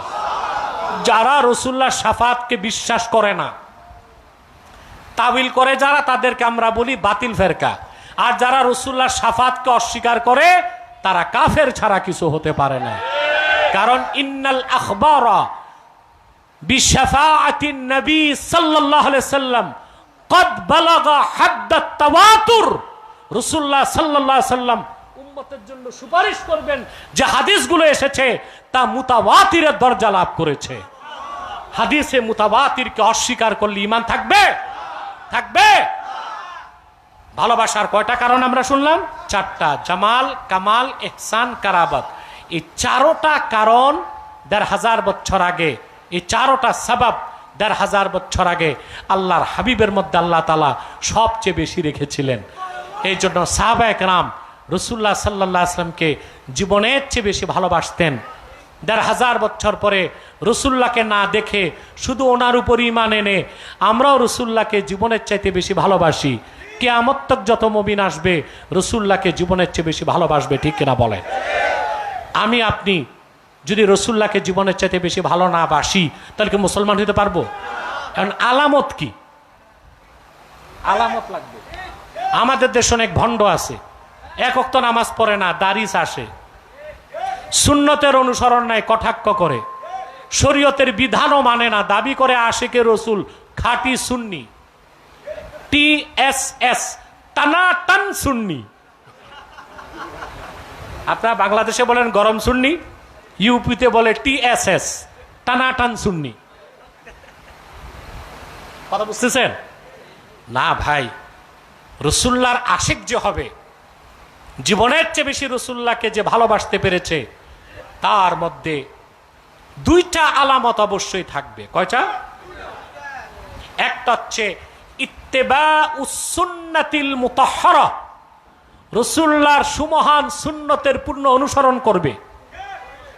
দ্বিতীয় হচ্ছে ওয়াজ্জাব্বু ফিশ শরীআতিল গাররা, রাসূলুল্লাহ সাল্লাল্লাহু আলাইহি ওয়াসাল্লাম যে সূর্যের চেয়েও উজ্জ্বল শরীয়ত রেখে গেছেন, সেই শরীয়তের বিধানের সামনে সেই ব্যক্তি তার অস্তিত্বকে বিলীন করে দিবে। অতএব যে ৫ ওয়াক্ত নামাজ পড়ে না, দাড়ি রাখার সুন্নত আমল করে না, রাসূলুল্লাহ শরীয়তের বিধান মানে না, সে আশিকে রসুল হতে পারে না, সে সুন্নি হতে পারে না, তার ইমানে ত্রুটি আছে। অতএব আমাদেরকে প্রকৃত সুন্নি হতে হবে। পারবো না ইনশাল্লাহ? প্রথমটা কি? ইত্তেবাউস সুন্নাতিল মুতাহহারা আল মুআত্তারা, রাসূলুল্লাহ রেখে যাওয়া সুন্নতগুলোকে অনুসরণ করা, ঠিক কিনা? এখন এই সুন্নত কি তাও তো আমরা বুঝি না। সুন্নত বলতে সুন্নত কি এটা আমরা বুঝি না, বুঝার চেষ্টাও করি না। সুন্নাত হচ্ছে নীতি রীতি। আম্মা সুন্নাহ ফাহিয়া মা সান্না রাসূলুল্লাহ সাল্লাল্লাহু আলাইহি ওয়াসাল্লাম, রাসূলুল্লাহ সাল্লাল্লাহু আলাইহি ওয়াসাল্লাম যেটাকে নীতি হিসেবে নির্ধারণ করছেন ওটা সুন্নাত। ওটা কি? এখন আমরা সুন্নতটা বুঝি না, আমরা মনে করি লম্বা জুব্বা পরলাম, পাগড়ি লাগালাম, টুপি লাগালাম, মেসওয়াক করলাম, দস্তরখানে খেলাম, সুন্নত আদায় হয়ে গেছে। না, সুন্নতকে গ্রহণ করতে হবে নীতি হিসেবে, সবগুলো সুন্নতকে বিশ্বাস করতে হবে, তাইলে আপনি উম্মাত। তারপর যথাসাধ্য আমল করতে হবে।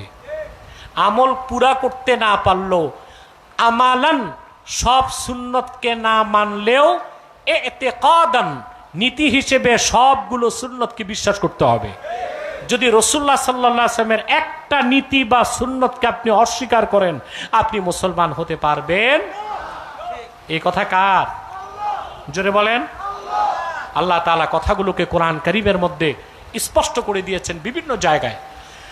যেমন আল্লাহ রাব্বুল আলামিন বলেন, ফাত্তাকুল্লাহা ওয়া আসলিহু যাতা বাইনিকুম ওয়া আতিউল্লাহা ওয়া রাসূলাহু ইন কুনতুম মুমিনিন।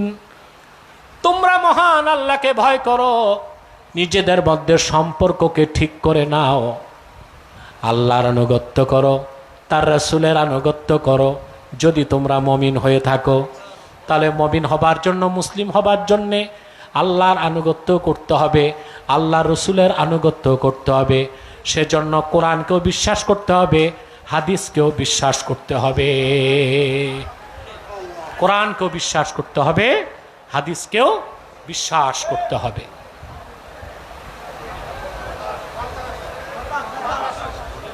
বসেন বসেন,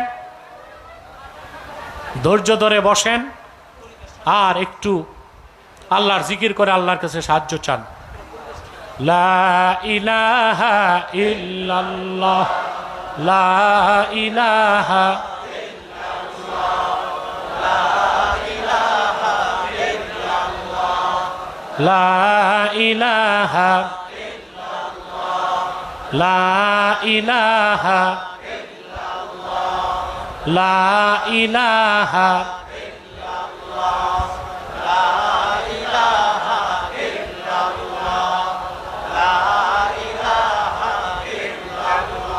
আল্লাহ আল্লাহ আল্লাহ আল্লাহ আল্লাহ আল্লাহ আল্লাহ আল্লাহ আল্লাহু আল্লাহ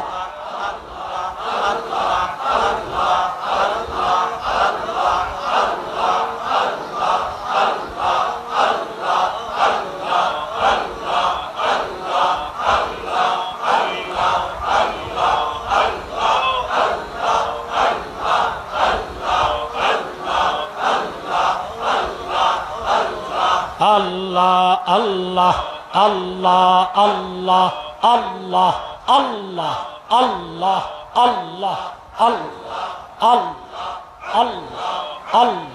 Allah, Allah, Allah.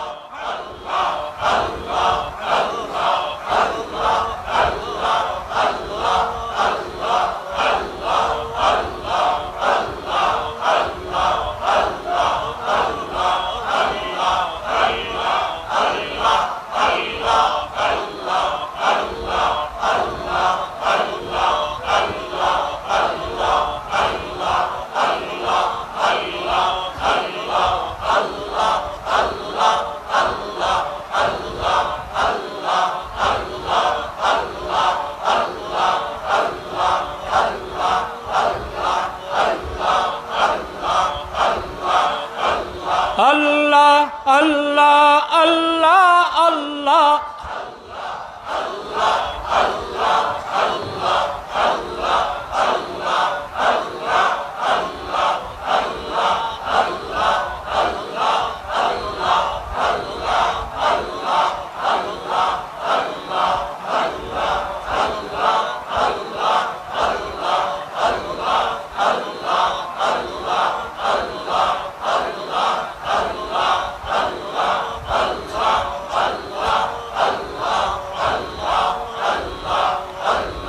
حسبي ربي جل الله ما في قلبي غير الله نور محمد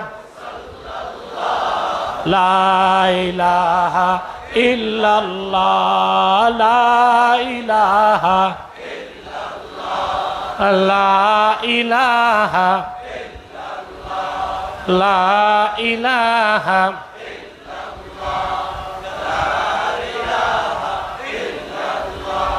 لا إله إلا الله حسبي ربي جل الله ما في قلبي غير الله نور محمد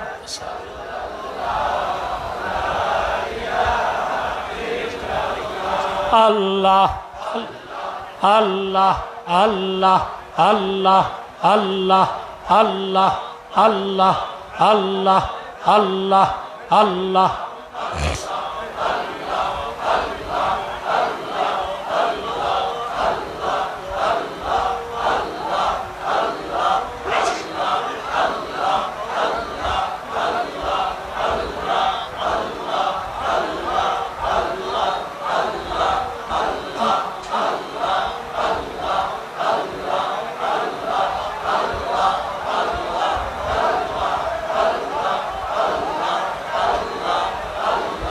Allah, Allah, Allah, Allah,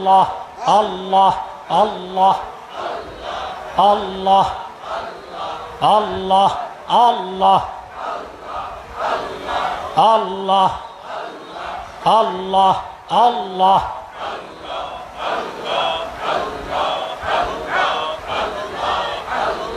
Allah, Allah, Allah.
লা ইলাহা ইল্লাল্লাহ মুহাম্মাদুর রাসূলুল্লাহ সাল্লাল্লাহু আলাইহি ওয়াসাল্লাম।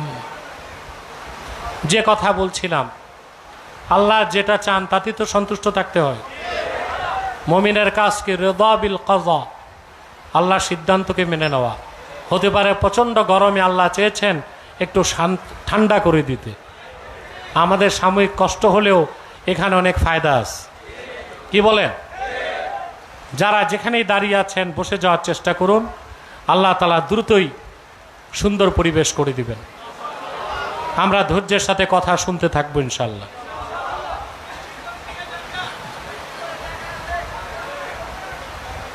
প্রিয় সুধী, কথা না বলি, নীরবে কাজ করি। তাহলে রাসূলুল্লাহ সাল্লাল্লাহু আলাইহি সাল্লামের সুন্নতকে নীতি হিসেবে গ্রহণ করতে হবে, বিশ্বাস করতে হবে, অনুসরণ করতে হবে। ইত্তেবাউস সুন্নাহ ওয়াজ্জাব্বু ফিশ শরিয়া, আর রাসূলুল্লাহ রেখে যাওয়া শরীয়তের বিধানগুলোর সামনে নিজের অস্তিত্বকে বিলীন করে দিতে হবে। তাহলে বোঝা যাবে লোকটি আল্লাহর হাবিবের আশেক, সে জীবনের চেয়েও বেশি আল্লাহর হাবিবকে ভালোবাসতে পেরেছে। বলেন সুবহানাল্লাহ। প্রথম হচ্ছে সুন্নতকে গ্রহণ করতে হবে কি হিসেবে? নীতি।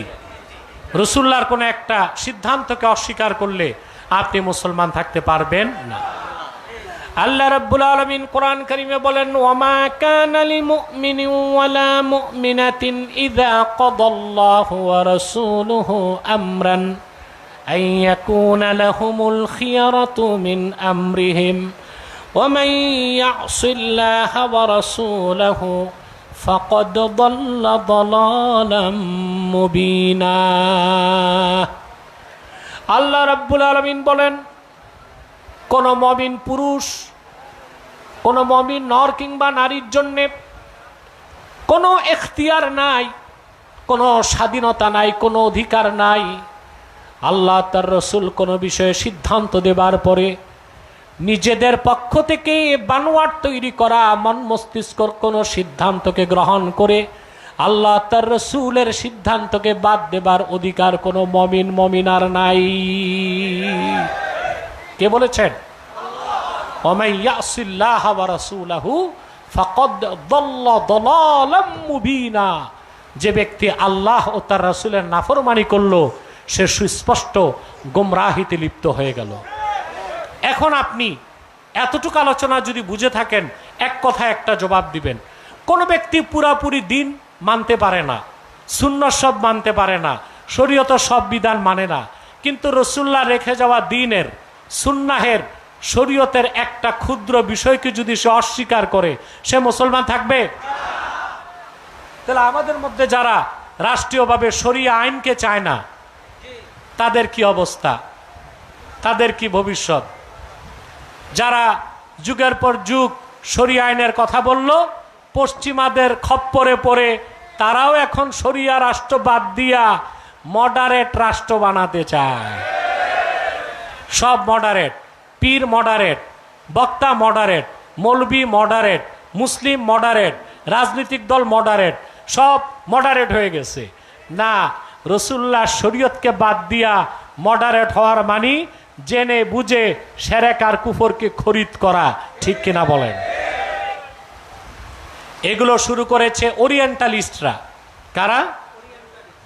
স্যার সৈয়দ আহমদ খান, সে ছিল পশ্চিমাদের দালাল। সে এই ওরিয়েন্টালিজমকে তৈরি করে গেছে। ওরিয়েন্টালিজমের উদ্দেশ্য হচ্ছে কোরআন সুন্নাহ একদিক, পশ্চিমাদের সভ্যতা আরেক দিক। যদি দোনোটাই মানা যায় তো কোরআন হাদিসও মানতে হবে, পশ্চিমা সভ্যতাও নিতে হবে।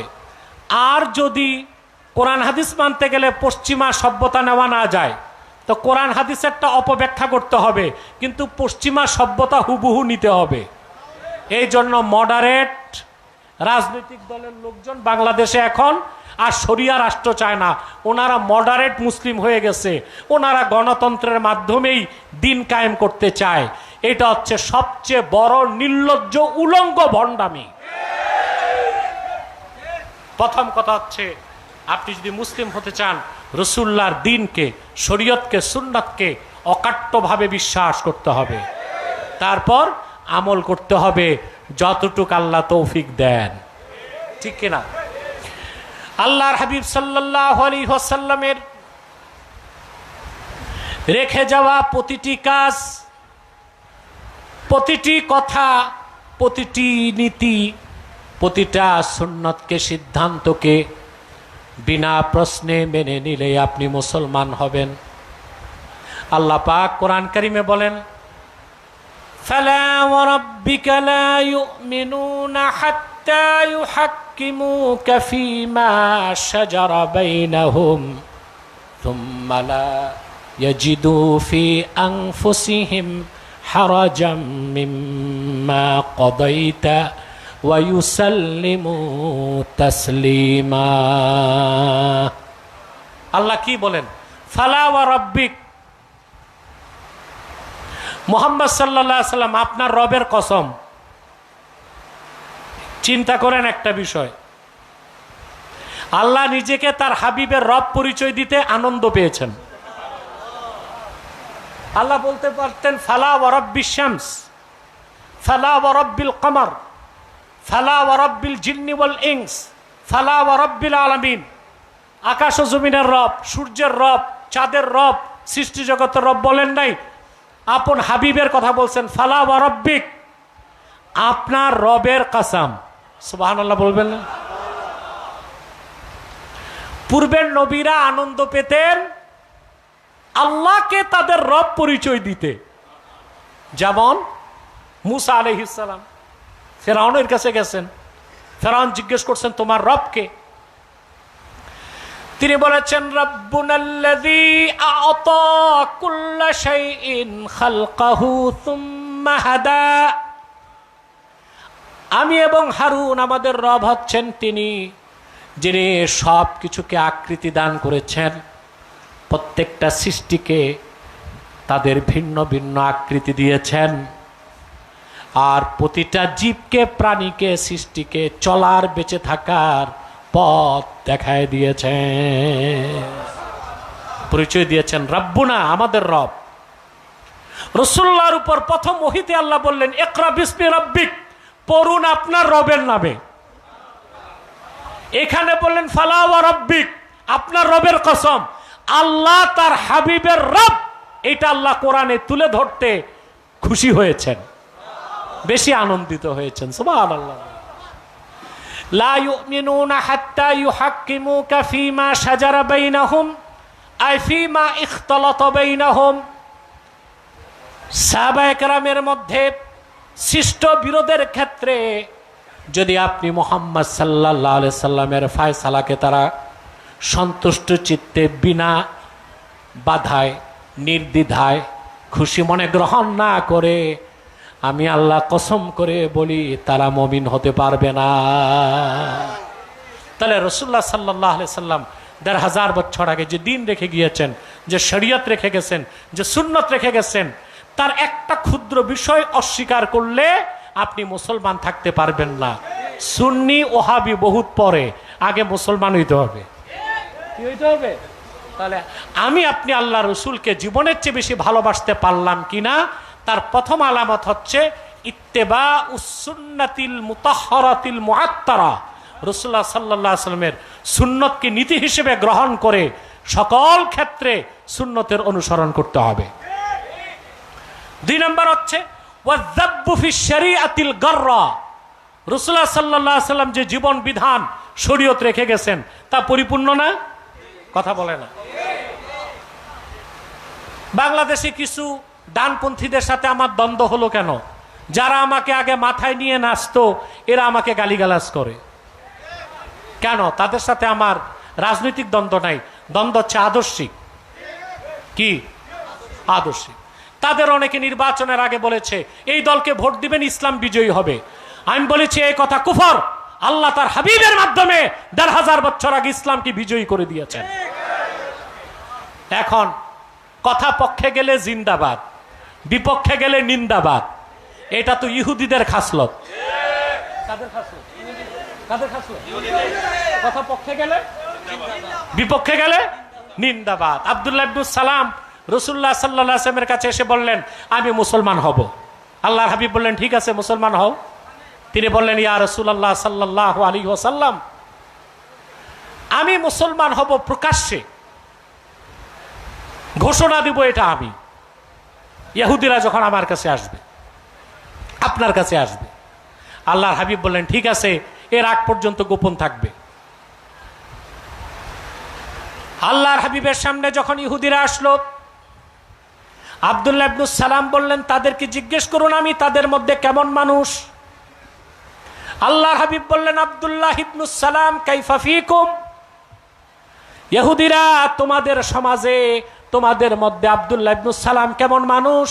সমস্বরে ইহুদিরা বলল, খায়ের ইবনুল খায়ের, উনিও ভালো, তার বাবাও ভালো। পর্দার আড়াল থেকে তিনি ঘোষণা দিতে দিতে শাহাদাত আসলেন, শোনো ইহুদিরা, আশহাদু আল্লা ইলাহা ইল্লাল্লাহ ওয়া আশহাদু আন্না মুহাম্মাদার রাসূলুল্লাহ, আমি মুসলিম। ওই বৈঠকে ইহুদিরা সমস্বরে বলল, আব্দুল্লাহ ইবনে সালাম শার ইবনু শার, সেও খারাপ, তার বাবাও খারাপ। তাহলে পক্ষে কথা গেলে জিন্দাবাদ, বিপক্ষে গেলে নিন্দাবাদ। এই চরিত্রটা কাদের? তা আমি ভুল ধরলে খারাপ। আমি কোন রাজনৈতিক দলকে ছাড়ছি? প্রত্যেক রাজনৈতিক দলের নেতা যে ভুল করেছে, আমি শরিয়ার দৃষ্টিকোণ থেকে ভুলটা ধরায় দিয়েছি। তবে যাদের মাথায় দাড়ি নাই, টুপি নাই, ওরা সহজে ভুল মানছে, তওবাও করছে। সমস্যা হচ্ছে মডারেটদেরকে নিয়ে। লেবাস ঠিক আছে, এখন ভুল স্বীকার করলে ইমেজ নষ্ট হয়, কিন্তু ইমান যে নষ্ট হয় এই খবর নাই। তারা ছাড়া, কাফের মুশরিক বেঈমান ছাড়া, আর এই মডারেট মুনাফিকরা ছাড়া আমার বিরোধিতা বাংলাদেশে কেউ করে না। আবার বলছি, কাফের মুশরিক রামবাম নাস্তিক বেঈমানরা ছাড়া, আর এই তথাকথিত মডারেট ওরফে মুনাফিক মুসলমান যারা, এরা ছাড়া এই দেশে আমার বিরোধিতা কেউ করে না, করতে পারে না। কারণ তাদের সাথে আমার কোনো অন্য কোনো দ্বন্দ্ব নাই। আমি তো রাজনীতি করি না, তো দ্বন্দ্ব থাকবে কেন? কথা বলে না। আমার ফ্যাক্টরি নাই যে শ্রমিক ঠকাই, দ্বন্দ্ব থাকবে কেন? আমি কারো পাকা ধানে মই দেই না, তো দ্বন্দ্ব থাকবে কেন? দ্বন্দ্বটা তো আদর্শিক, দ্বন্দ্বটা আকীদাগত, দ্বন্দ্বটা নীতিগত, ঠিক কিনা বলেন? তা প্রথম হচ্ছে ইত্তেবা উস-সুন্নাহ, দ্বিতীয়টা হচ্ছে ওয়াজ্জাবু ফিশ শরিয়া, রাসূলুল্লাহর রেখে যাওয়া শরীয়ত পরিপূর্ণ। তা বিজয়ী হয়ে গেছে ১৫০০ বছর আগে। সুবহানাল্লাহ। হ্যাঁ, কোন রাষ্ট্রে মুসলমানরা যদি শরিয়া রাষ্ট্র কায়েম করতে পারে, বলা হবে সেই দেশে মুসলিমরা বিজয়ী হয়েছে। ইসলামের বিজয় এক বিষয়, মুসলমানের বিজয় আর এক বিষয়। এগুলো তো শিখতে বিশ্ববিদ্যালয়ে যাইতে হয় না, মক্তবে পড়লেও তো শিখার কথা। ইসলামের বিজয় আর মুসলমানের বিজয় এক বিষয় নয়। সুবহানাল্লাহ বলবেন না?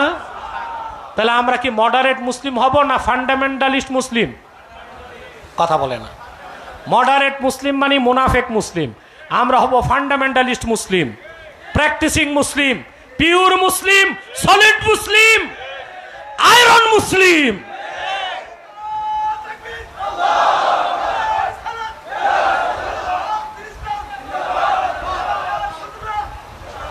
এই বসেন, বসেন। প্রিয় ভাইরা, বৃষ্টি যদি কমে যায়, যারা বাইরে আছেন বসে যাবেন। আর স্বেচ্ছাসেবকরা ব্যবস্থা নিবে, ভিজা অংশগুলো মুছে দেবার চেষ্টা করবে ইনশাল্লাহ। প্রিয় বন্ধুগণ, কথা শুনতেছেন? কয়টা আলামত বললাম? আল্লাহ তার হাবিবকে কেউ যদি জীবনের চেয়ে বেশি ভালোবাসে, তার দুইটা আলামত শুনছেন না? একটা হচ্ছে ইত্তেবা উস-সুন্নাহ, আর একটা হচ্ছে ওয়াজ্জাবু ফিশ শরিয়া। ৩ নাম্বার হচ্ছে হালাওয়াতুল ঈমান, সে ঈমানের স্বাদ লাভ করবে। ঈমানের স্বাদ যদি লাভ করতে পারে, তাহলে বুঝতে হবে সে আল্লাহ ও তার হাবিবকে জীবনের চেয়ে বেশি ভালোবাসতে পেরেছে। বলবো? হাদিসটি সহিহ বুখারীর হাদিস। আল্লাহর হাবিব সাল্লাল্লাহু আলাইহি ওয়াসাল্লাম ইরশাদ করেছেন, সালাসুন মান কুন্না ফীহি ওয়াজাদা হালাওয়াতাল ঈমান। আমার যে উম্মতের মধ্যে 3টা খাসলত একত্রিত হয়ে যাবে, ঈমানের মধুর স্বাদ সে পেয়ে যাবে। সুবহানাল্লাহ বলবেন না? ঈমানের স্বাদ কি সবাই পায়? রসুল্লাহর ভালোবাসা যাদের অন্তরে নাই ওরা ইমানের স্বাদ পায় না। দাড়ি টুপি জুব্বা কুর্তা ঠিক থাকতে পারে, কিন্তু ইমান ওটা হচ্ছে আব্দুল্লাহ বিন উবাইয়ের মতো, লম্বা পাগড়ি লম্বা কুর্তা ঠিক ছিল, ইমান ইমানের স্বাদ যে পায় না, রসুল্লাহর ভালোবাসা যার অন্তরে না, ইমানের স্বাদ পায় না। আল্লামা খাতিব কাস্তালানি ইরশাদু সারিতে লিখেছেন তার অবস্থা হচ্ছে কাল মারিজ সাফরাউই, জন্ডিস রোগীর মতো। কি রোগীর মতো? জন্ডিস রোগীর রোগ যখন বেড়ে যায়, কোনো ভালো জিনিস ভালো লাগে খেতে? কথা বলেন তো। কাল মারিজ সাফরাউই, জন্ডিস রোগীর মতো কিছু মুনাফিক আছে, আল্লাহ তার হাবিবের মাহাব্বত আজমত তাদের হৃদয়ে জাগে না, কিন্তু দেখা দেখি নামাজ পড়ে দাঁড়িয়ে আছে, জিকির ফিকির করে। তিনটা খাসলত যার মধ্যে একত্রিত হয়ে যাবে, ইমানের মধুর স্বাদ সে পেয়ে যাবে। কয়টা? এক, মান কানা আল্লাহু ওয়া রাসূলুহু আহাব্বা ইলাইহি মিম্মা সাওয়াহুমা। প্রথম খাসলত হচ্ছে ব্যক্তির নিকট আল্লাহ তার হাবিব সবকিছুর চেয়ে বেশি প্রিয় হয়ে যাবেন। সুবহানাল্লাহ বলবেন না? জীবনের চেয়ে বেশি প্রিয় হবেন, প্রথম বৈশিষ্ট্য। দুই নম্বর হচ্ছে ওমান আহাব্বা আবদান লা ইউহিব্বুহু ইল্লা লিল্লাহ। ব্যক্তির দ্বিতীয় খাসলত, সে কোনো মানুষকে ভালোবাসবে আল্লাহর ভালোবাসার কারণে। কার জন্যে? শুধুমাত্র আল্লাহর জন্য সে কাউকে ভালোবাসবে, আল্লাহর জন্যই কারো সাথে দুশ্মনী রাখবে। দ্বিতীয় খাসলত, ওমান ইয়াকরাহু আন ইয়াউদা ফিল কুফরি বাদা ইয আনকাযাহুল্লাহ কামা ইয়াকরাহু আইয়ুলকা ফিন্নার। সহিহ বুখারী কিতাবুল ঈমান 21 নম্বর হাদিস। তৃতীয় খাসলত, ওই ব্যক্তি একবার ঈমান আনার পর আবার ঈমান ছেড়ে দেওয়াকে ওই রকম অপছন্দ করবে, জীবন্ত তাকে অগ্নিকুণ্ডে ঢেলে দেওয়াকে যেমন অপছন্দ করবে। অর্থাৎ সে জীবন দিবে, ঈমান দিবে না। এই যে ঈমানের স্বাদ পাওয়া, এটার প্রথম শর্ত হচ্ছে আল্লাহ তার রাসূলের ভালোবাসা জীবনের চেয়ে বেশি হতে হবে। এখন ঈমানের স্বাদ আপনি পেলেন কিনা বুঝবেন কি করে? আল্লামা কাস্তালানি লেখেন ইস্তিলজাজুত তাআত, ঈমান ও ইসলামের প্রতিটা কাজ আপনার কাছে মজা লাগবে। কি লাগবে? নামাজ পড়তে জোরে, জিকির করতে, ওয়াজ শুনতে, মিলাদ কিয়াম, দরুদ সালাম, কোরআন তেলাওয়াত, সালাতুত তাহাজ্জুদ। আর যার মজা লাগবে না, বুঝতে হবে কামারিদ সাফরাউই, ওটা জন্ডিস রোগীর মতো। কামারিদিন নেফাক, ওটা হচ্ছে মুনাফিকের রোগ তার ভিতরে আছে। কথা বুঝতেছেন? তাহলে আমরা জীবনের চেয়ে বেশি আল্লাহ তার হাবিব মুহাম্মদ সাল্লাল্লাহু আলাইহি ওয়াসাল্লামের ভালোবাসা হৃদয়ে লালন করতে চাই, আর যেটা দাবি করি সেটা বাস্তবে প্রমাণ করতে চাই। কি শিক্ষা পেলেন? ইত্তেবা উস-সুন্নাহ, সুন্নাত সবগুলো বিশ্বাস করতে হবে, অনুসরণ করতে হবে। ওয়াজ্জাবু ফিশ শারিআহ, আর শরীয়তের বিধানগুলোর সামনে নিজেকে বিলীন করে দিতে হবে। 3, হালাওয়াতুল ঈমান, ঈমানের স্বাদ অনুভব করতে হবে। যদি এই 3টা আলামত পাওয়া যায়, আপনি বিশ্বাস করতে পারবেন চোখ বন্ধ করে যে আপনি হাকিকতের দরজা পার হয়ে গেছেন। শরিয়ত, তরিকত, হাকিকতের দরজা পার হয়ে গেছেন। তারপর থাকবে মারেফত। আল্লাহ তাআলা মারেফতের নূর আপনার অন্তরে ঢেলে দিবেন, অন্তর্চক্ষু খুলে দিবেন, আপনি খাঁটি মুমিন ও সুন্নি হয়ে যাবেন। সুন্নি মানি জান্নাতি, চোখ বন্ধ করলে জান্নাত। পারবো তো ইনশাআল্লাহ? আল্লাহ এই কথাগুলো আমাদেরকে আমল করার তৌফিক দান করুক। বলুন আল্লাহুম্মা আমিন। বৃষ্টির কারণে ভয় পেয়েছেন? কথা বলে না। একটা মানুষও নড়াচড়ার চেষ্টা করবেন না। আমার মনে হচ্ছে বৃষ্টি কমে গেছে বা কমে যাচ্ছে। এখন একটু ভিজা অংশ থেকে পানি ঝরছে, ধৈর্যের সাথে বসতে হবে। যেহেতু আমাদের রুটিন প্রতি বছর শেষ সাথে মুনাজাত, বিভিন্ন বাংলাদেশের বিভিন্ন প্রান্ত থেকে লোকজন আসে, অর্ধেক রাতে ছাড়া সম্ভব না। আর প্রচুর আলোচক স্কলার আসে, যাদেরকে আমরা বরকাতান এখানে দিয়ে থাকি মাহফিলে বয়ান করার জন্য। ইনশাল্লাহ কিছু সময় পর আবার আমি আসব, আপনাদেরকে নিয়ে বিদায় মুনাজাত করে ইনশাল্লাহ আপনাদেরকে বিদায় দিব। কোনো প্রয়োজন থাকলে যাবেন, আবার উজু করে পবিত্র হয়ে চলে আসবেন। ইনশাল্লাহ রাত 3টার পরই আমরা বিদায় মোনাজাতের প্রস্তুতি নেব ইনশাল্লাহ। আপাতত বিদায় নিচ্ছি। ওয়াখির দাওয়ানা আনিল হামদুলিল্লাহি রাব্বিল আলামিন। ওয়াসসালামু আলাইকুম ওয়া রাহমাতুল্লাহি তাআলা ওয়া বারাকাতুহু। কে বসবে?